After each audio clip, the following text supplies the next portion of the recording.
I'm going to tell you a fictional story that's 100% true.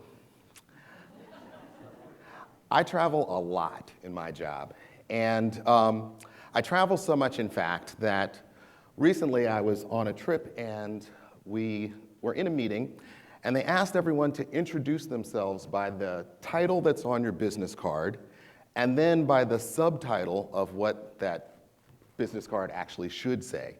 And one of my colleagues said that his business card subtitle should say that he is the permanent occupant of seat 21D on any domestic Delta Airlines flight. And I said, that is me, that is my job.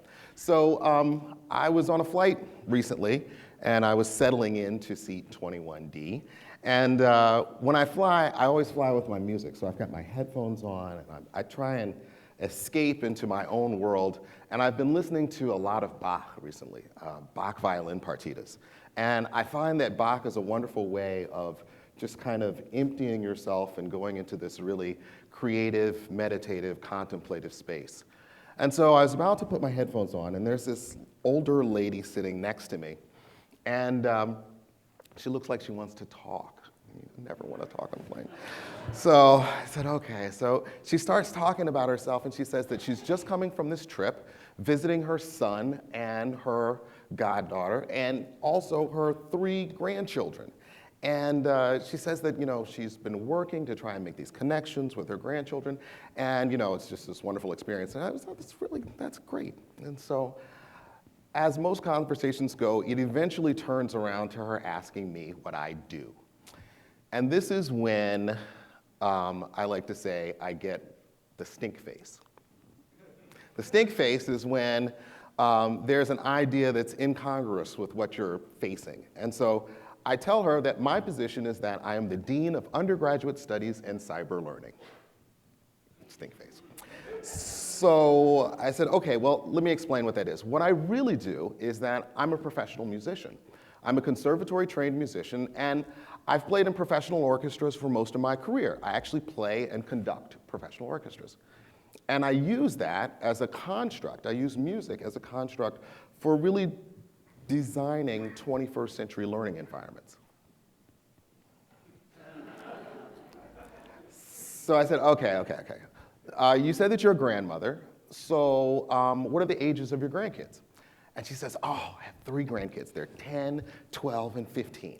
And I said, okay, so have you noticed any differences in the way your son grew up from the ways that your grandchildren are growing up now? And she says, oh my God, yes. I mean, my son Ted, he was such a bright young boy. He read voraciously, he played outside, he was just so active, and he was always doing things. And my grandkids, they always have these devices in their hands. It's like they can't put them down. And they play games, but they're on a screen. And they're playing with these kids that are in different parts of the world. And they say that they have friends. They have hundreds of friends, and their friends like things that they do. And then she says, and then they don't even write anymore.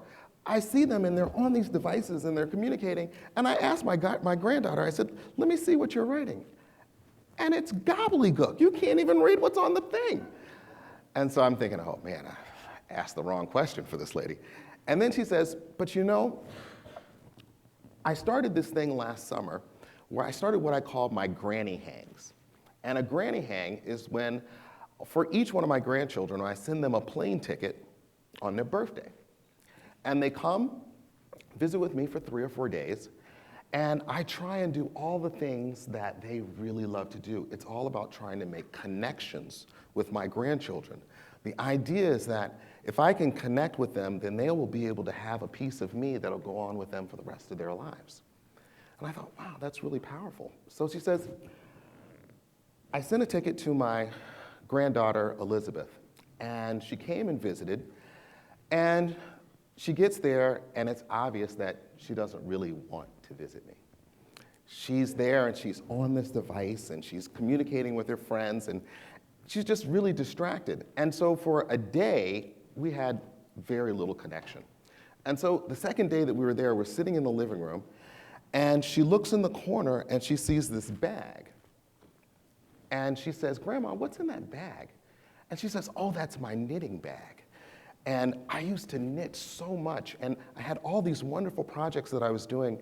And she said, as she was saying it, this flood of memories started to come back to her. And she started thinking about her son. And she said, "You know, your dad, Ted, was so important to me because your grandfather died when he was in the 9th grade. And Ted took over being the man of the family. And he did so much for us and so much for me. He was the first person in our family to go off to college. And when he left, I was so proud of him. I wanted to do something really personal for him. So I knit this beautiful sweater for him, and I mailed it to him. He came home at winter break, and he was wearing that sweater. And it was just the proudest moment of my life." And as she said that, her eyes are starting to tear up, and I'm getting a little teary myself.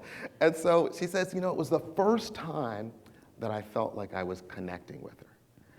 And we knit a little bit together. I showed her some stitches on the knitting needles, and we had just a wonderful evening.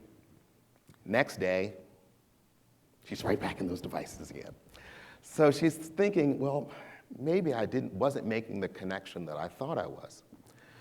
So as I was packing up her suitcase, I took those knitting needles and I just tucked them into the suitcase. I wanted her to have something to remember me by. She said, "Now I'm on this plane because I'm returning from visiting them. And when I got there, Elizabeth had knit this beautiful little sweater. And it was, and as she's telling me this, she's reaching on the seat underneath of her. She pulls this little sweater out. And it's knit with pink yarn with little flecks of silver going through it. And it's a really beautiful, intricately woven sweater. And she turns to her granddaughter and she said, "How did you do this?" And she says, "Oh, I just looked on YouTube. They had a bunch of videos, and I went to Pinterest. They sent me a whole bunch of projects. And the coolest thing is that they have these knitting websites, and they've got these great demos, and they have knitting communities. You can ask questions. And then I started talking to my friends at school, and we're getting ready to start yarn bombing." And she's like, "Ooh, that sounds dangerous, but okay." And so she said, "You know, the difference between Ted and Elizabeth is that it seems that Elizabeth thinks differently. She has this world of information that's available to her at the tips of her fingers. And she can learn in new kinds of ways that, frankly, Ted was never exposed to." And I said, "Well, that's what I do. What I try and do is build those kinds of experiences on an institutional level for all students. And what I try and do is to bring all of this together so that students can use technology in a way that transcends the use of the device and so that they can communicate clearly and effectively." And so she looks at me and she goes, "But I thought you said you were a musician. What does music have to do with all this stuff?" And so I was taken aback a little bit, and I said, "Well, actually, music is the perfect construct for 21st century learning." I said, when we study music, the teacher is a guide on a pathway that the student takes throughout their life. And instead of the teacher demonstrating or lecturing to the student, everything they do is experiential. They're learning by doing the entire time. And all of these experiential activities turn into larger projects that actually are real project-based learning. And in the end, the goal is that this piece of technology that's in front of you disappears. And now we can communicate clearly and effectively through the medium that's in front of us. And so she looks at me and she says, "Wow, you know, it's a blessing to be able to have work that you believe in passionately and actually can change lives." And so what I do is I create learning environments that bring together the technology of today with the students of today. Because the students of today have new experiences that have never been experienced by any other generation in the history of mankind. And those new experiences have created new neural pathways in those students. They literally think differently. But if you think about the ways that we educate students today, it hasn't changed since the beginning of the Industrial Revolution. And so what I do is look at how students today think and learn.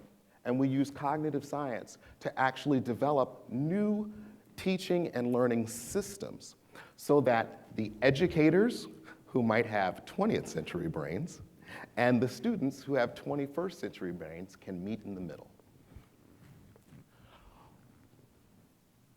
One of the things that we often talk about in the institution is what's called a value-added model. And so what we look at is what happens when you start with a baseline of student mobile technology, right? All of these devices and gadgets that they have. And that's just the bare minimum. But then the higher level is what happens when you have this technology-infused learning environment with a capable, trained faculty member that's actually leading this learning environment. And the pinnacle is what happens when you coordinate the curriculum so that now we're looking at real-world issues. And we're focusing on teaching and learning for skills for the 21st century because we don't even know the careers that they will go into. They haven't been invented yet. So really, what I do is this. I build coordinated curricula that is then delivered through a technology-infused learning environment and put into students' hands through mobile technology. As I said, I'm a conductor. And what I love is to be able to build systems to give faculty members and students the room to be their own individual artists within the much greater whole of these educational systems that we build.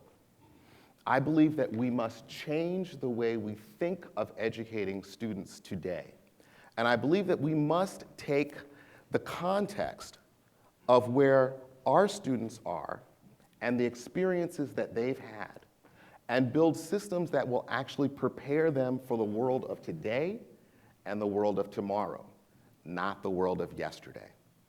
I believe that we must do this, and I believe that it is our responsibility to make connections for students, and most importantly, for those that have been marginalized the most. I believe that we have a divide in our society. And I believe that we are giving to the affluent and we're leaving those marginalized students behind. I believe that we must invest in building systems that will work for every single student and democratize the learning environment for all students across the board.